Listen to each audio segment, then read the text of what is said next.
కరువు, వలసలు, గంజి కేంద్రాలు, ఆకలి చావులతో తల్లడిల్లిన పాలమూరు నేలపై పచ్చని పంటలు పండించాలని తెలంగాణ రాష్ట్రం ఏర్పడిన వెంటనే కేసీఆర్ సంకల్పించారు.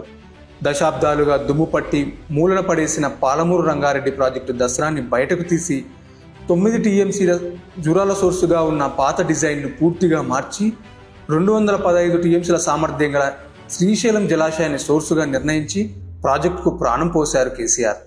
2015లో తెలంగాణలో మొట్టమొదటి భారీ సాగునీటి ప్రాజెక్టుగా 12.5 లక్షల ఎకరాలకు సాగునీరు అందించే పాలమూరు రంగారెడ్డి ఎత్తిపోతల పథకానికి శంకుస్థాపన చేశారు.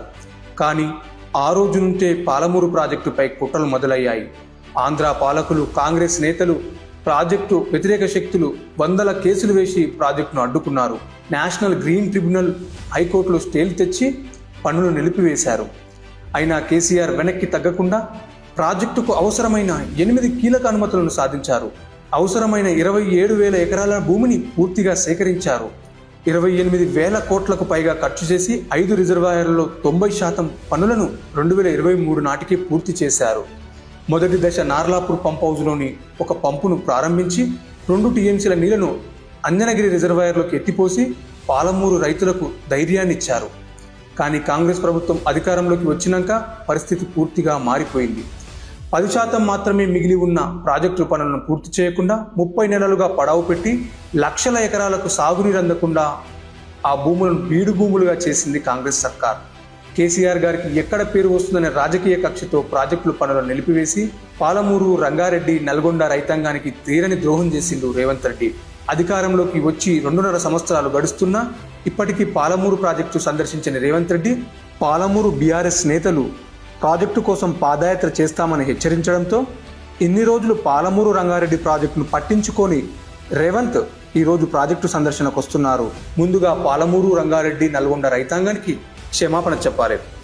పాలమూరు ప్రజల నీటి గోసను తీర్చడానికి కేసీఆర్ పాలమూరు రంగారెడ్డి ప్రాజెక్టును పరుగులు పెట్టిస్తే నీచ రాజకీయాల కోసం రేవంత్ రెడ్డి పాలమూరు రంగారెడ్డి ప్రాజెక్టు పడావు పెట్టింది. పాలమూరు, రంగారెడ్డి, నల్గొండ రైతాంగం దీన్ని నిశితంగా గమనిస్తుంది.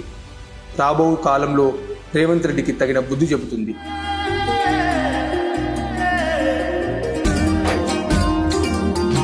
పాలమూరులోన ప్రాజెక్టు గట్టే నాగమల్లేలో, తీగమల్లేలో అట్టువట్టి కృష్ణ నీళ్లను తెచ్చే నాగమల్లేలో, తీగమల్లేలో 12 లక్షల ఎకరాలు వండంగా నాగమల్లేలో, తీగమల్లేలో 6 జిల్లాల ఆశలు దీరంగా నాగమల్లేలో, తీగమల్లేలో కోతవెట్టి మోటారెత్తిపోయంగా శ్రీశైల గంగమ్మ సింధులేయంగా పంట చేల వైపు పరుగుదీయంగా 3 పంటలు వంటి పల్లె మురువంగా రైతన్న ఉప్పొంగి రాగం ఎత్తంగా కేసీఆర్ పేరు మారు మోగంగా